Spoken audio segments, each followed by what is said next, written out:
A warm welcome to you all. I am Dr. P. Narayanasamy. I am working as an associate professor in the Department of Mechanical Engineering. Today I am going to teach about gear manufacturing process.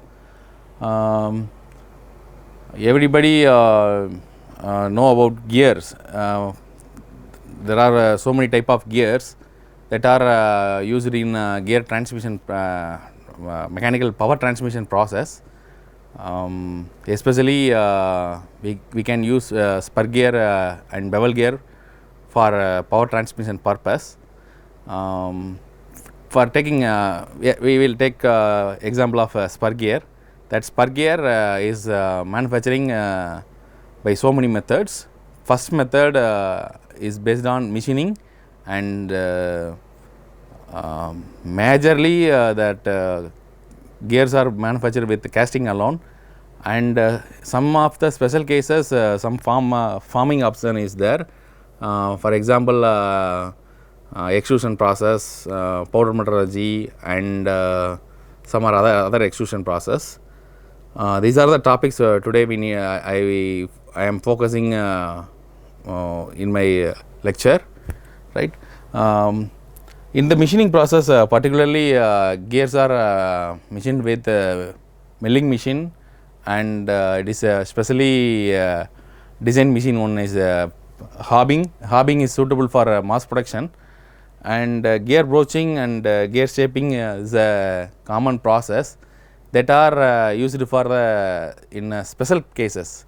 In some cases, the gear dimension is more, and that production count is very low.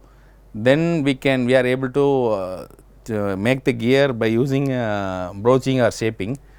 That gear dimensions plays a role in selection of machining process. And regarding casting process, already we seen in last semester manufacturing process 1. Right, in that syllabus we are already discussed about casting process. In that casting we are able to create with two type of casting, and sand casting. Another one is die casting.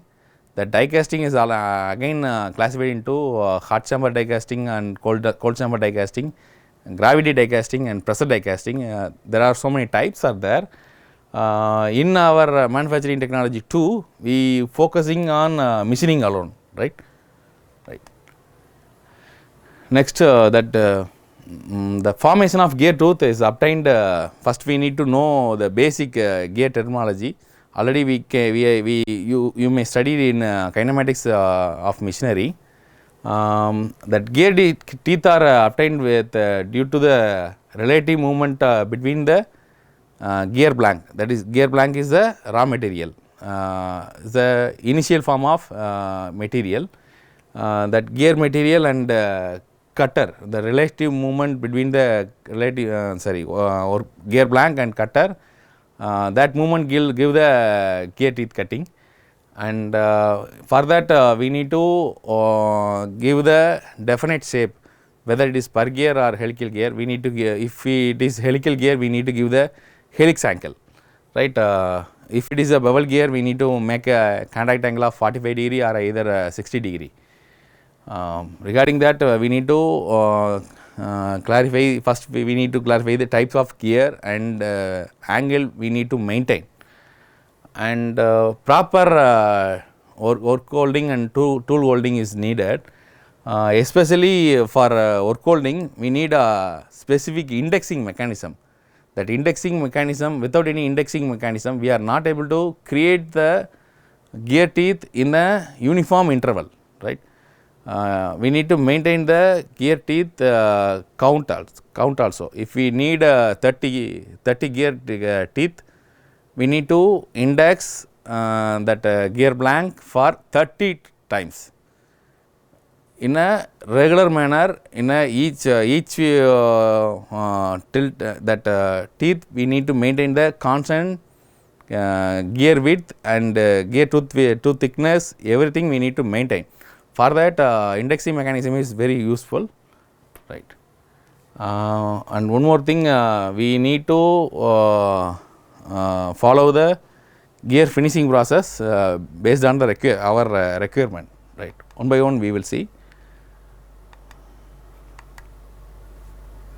First, gear forming and gear machining, that two are very different. In forming, we need to create the tool with the gear shaped tool we need. For that, we need to form the tool. That process is known as gear forming process. Then gear machining. Gear machining deals with gear milling, gear shaping and gear slotting, gear broaching, etc.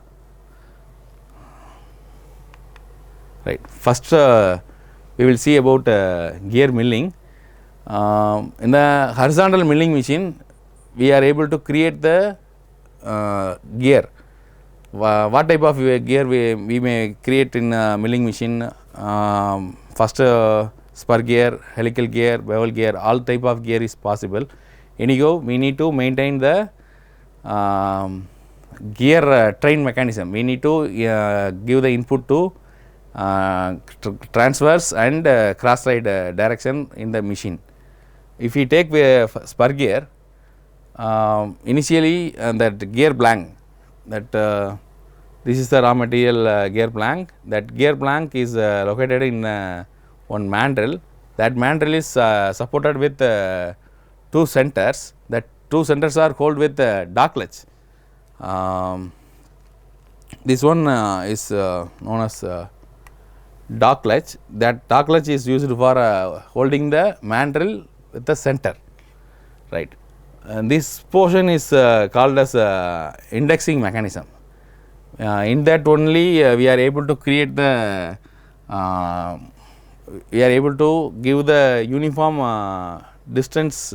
We need to rotate the gear blank in the uniform manner. For that, gear indexing mechanism is used, and this is the tool milling cutter that is used for gear milling, right.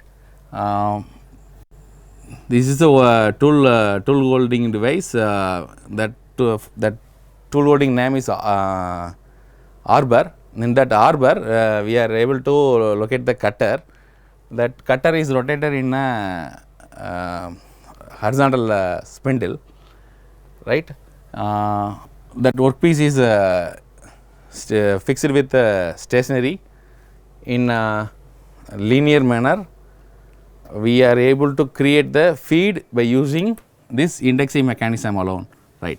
First, we need to calculate the indexing distance based on the gear number of teeth. We are able to create the calculation based on the module of the cutter, right.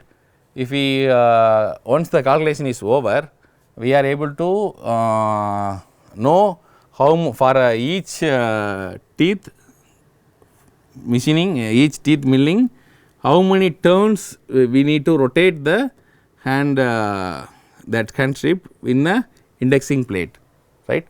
After that calculation, we are able to do that, right. First we need to give the position in the first teeth cutting. One by one we are able to cut in the milling machine. Anyhow, it's a time that machining time is very high when compared to other process. This is a machine that time consuming process.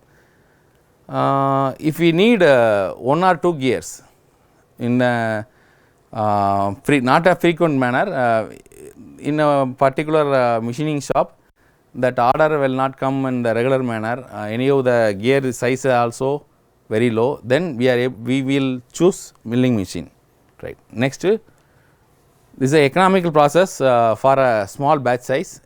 It's not suitable for mass production. Anyhow, that cutter specification, every type of gear we need to change the cutter. That cutter cost is very high. That limited type of pitch is available in milling machine. That variation of shape of teeth is not possible. straight teeth alone we are able to create. And one more thing, that finishing is about finishing. In milling machine we are able to create, not able to create the better finishing. Anyhow, we are able to create the surface finish. We are able to maintain. Next, gear broaching process. That gear broaching is done by vertical vertical broaching machine. When the gear broaching is selected, in the case of big gears, the diameter is around 1 feet or 2 feet of the gear. For that we need to go for